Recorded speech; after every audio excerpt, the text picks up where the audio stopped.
Iran is at the most dangerous kind of crossroads, the kind where a single vacancy at the top can reshape the entire region. Over the past few days, multiple major outlets have reported that Iran's supreme leader, Ayatollah Ali Khamenei, was killed during a U.S.-Israeli strike, and that Iran has moved into an emergency transition period while fighting continues and retaliation spreads across the Middle East. And now the question isn't just, who's next? The real question is, who actually decides who's next?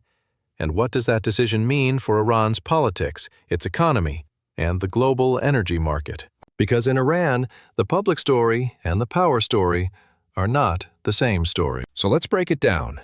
What the system says, what the system does, and what the likely endgames look like. On paper, Iran has a constitutional process for succession. The supreme leader is selected by the Assembly of Experts, an 88-member clerical body that's elected periodically.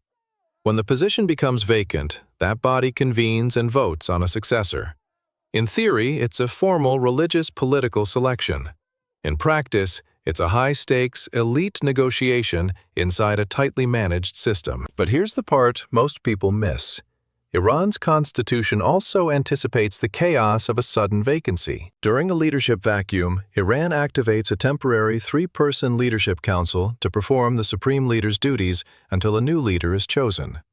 Reporting this week says that council consists of President Masoud Pezeshkian, Chief Justice Gholam Hossein Mohseni Ejei, and a cleric from the Guardian Council, Ayatollah Ali Arafi, serving as the Guardian Council's representative. That's the legal scaffolding. But legal scaffolding is not the same thing as real power, especially when the country is under attack, communications are strained, and internal stability becomes a question, not an assumption. And that takes us to the force everyone is talking about, the IRGC.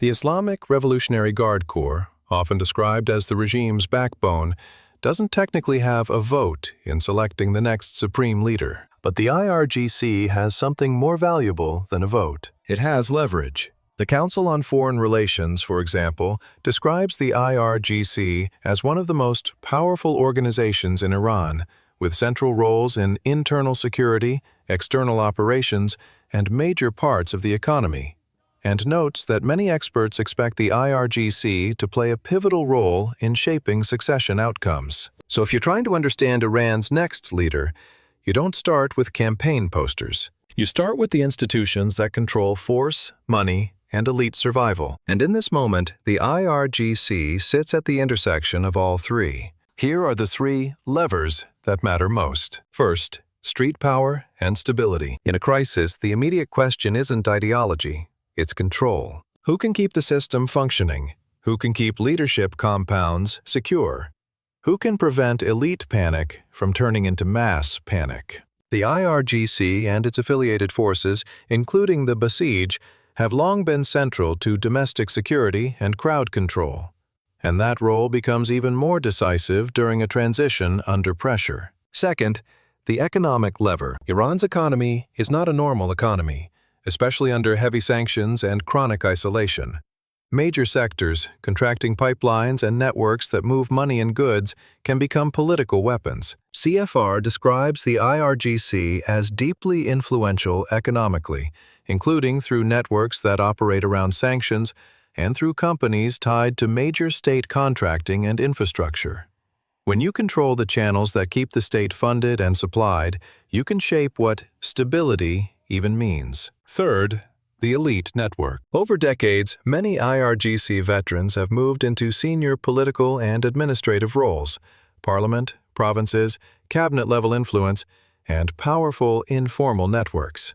That means the IRGC isn't only a military institution, it's also a political class. And when the system has to select a new supreme leader, someone who will ultimately sit at the top of military command and the state's strategic direction, the IRGC's preferences become the gravitational center of the conversation, whether anyone admits it out loud or not. Now, let's talk about names, because that's what everyone wants. Multiple reports have listed several figures as serious contenders, and one name keeps returning to the top of the list: Mojtaba Khamenei, the late leader's son. Some coverage describes him as influential behind the scenes, with strong connections inside the establishment and reportedly close ties to parts of the security apparatus. But it's also politically radioactive for one obvious reason. Iran is a revolutionary system that overthrew a monarchy. Anything that looks like heredity, father to son, can trigger backlash, even from people who support the regime's ideology. Here's the careful way to frame it on a news channel. Mojtaba is widely discussed as a frontrunner in international reporting, and some outlets claim decisions may already be forming behind closed doors. But public confirmation is another matter, and in Iran, public confirmation can lag the real decision by days, or never arrive in a clean way at all. Another major figure is Ayatollah Ali Khamenei. He matters right now because reporting places him inside the interim council under the constitutional transition mechanism. But he also matters because he sits within the religious institutional machinery that makes succession possible. Ties to the Guardian Council, the clerical establishment in Qom, and senior positions in Iran's seminary system. In a succession fight, being institutionally positioned is a kind of power. Then there's Mohammad Mehdi Mirbagheri, described in recent explainer coverage as an ultra-hardline clerical voice, exactly the kind of ideological profile that can appeal to factions who see this moment as existential and believe compromise is weakness. You also have Gholam Hossein Mohseni Ejei, the judiciary chief, who is part of the Interim Leadership Council according to reporting, and who has a long history in the security and intelligence ecosystem. If Iran elevates someone with that kind of background, it signals a system prioritizing enforcement and internal control during wartime conditions. And finally, Hassan Khomeini, the founder's grandson, often discussed as a symbolically powerful name, but also a risky one in a hardline moment, especially given Iran's strict vetting system and the reality that reform-leaning or moderate branding can become a liability during national emergency politics. Now let's zoom out, because the bigger story is not one person. It's the shape of the next regime. And there are three plausible paths from here. Path 1 is continuity. The system chooses a supreme leader who preserves the current hardline direction, reassures the security apparatus, and stabilizes the chain of command as quickly as possible. If this happens, you'll likely see quick ceremonial unity, coordinated messaging, and a crackdown posture designed to prevent domestic fragmentation. Economically, continuity does not mean calm.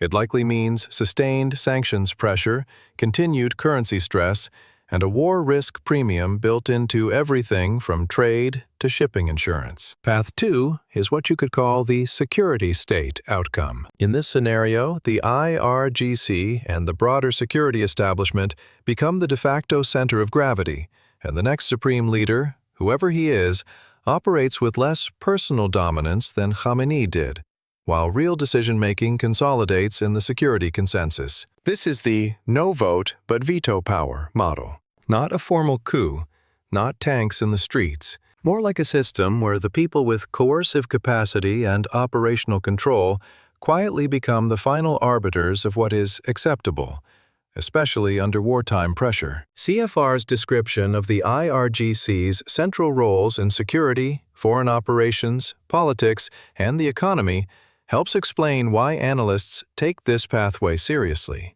Path 3 is fragmentation. This is the nightmare scenario for markets and for regional stability. Elite factions disagree on the successor.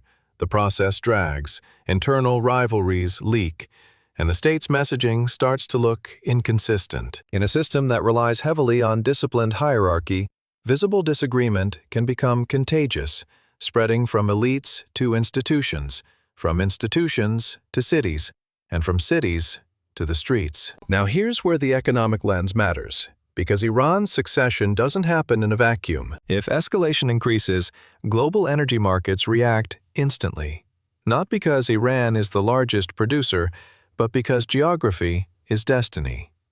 The Strait of Hormuz is a choke point. Any perception that it could be disrupted tends to spike risk pricing across oil, shipping, and insurance. And that means Iran's internal political future can quickly become everyone's inflation problem. So what should you watch, starting now, if you want to tell which path Iran is moving toward? Watch for the official convening and messaging from the Assembly of Experts, how quickly it moves, how unified the language is, and whether state media speaks with one voice. Watch the visuals. In systems like this, who stands where at official ceremonies is not random. The camera tells you who the coalition is trying to elevate. Watch the IRGC's public posture. More visibility can mean consolidation, but sudden silence can also mean negotiations are sensitive behind the scenes. Watch communications restrictions. When a state is confident, it persuades. When a state is insecure, it suppresses. Watch the currency and the price of daily goods. Economic stress is political stress, and in Iran, economic stress can become a legitimacy crisis fast. And finally, watch external signals, because foreign pressure changes internal bargaining. If leaders believe the war could intensify, they will choose the successor they think can survive that environment, not the successor who looks best on paper. Bottom line, Iran has a constitutional script for succession. But in a crisis, constitutions don't run countries. Power runs countries. And in Iran, the IRGC is positioned to shape what acceptable leadership looks like through security control, economic leverage, and elite networks that reach deep into the system. So the real question isn't just who becomes supreme leader. It's whether Iran emerges from this as a clerical-led state that reasserts continuity, or a more openly security-driven system, where the Supreme Leader's office becomes less a singular command center and more a seal of approval on decisions made elsewhere. If you're tracking this like an analyst, don't get trapped by one name. Track the coalition, track the security posture, track the money, and track the speed and cleanliness of the succession process. Because in moments like this, the process is the message.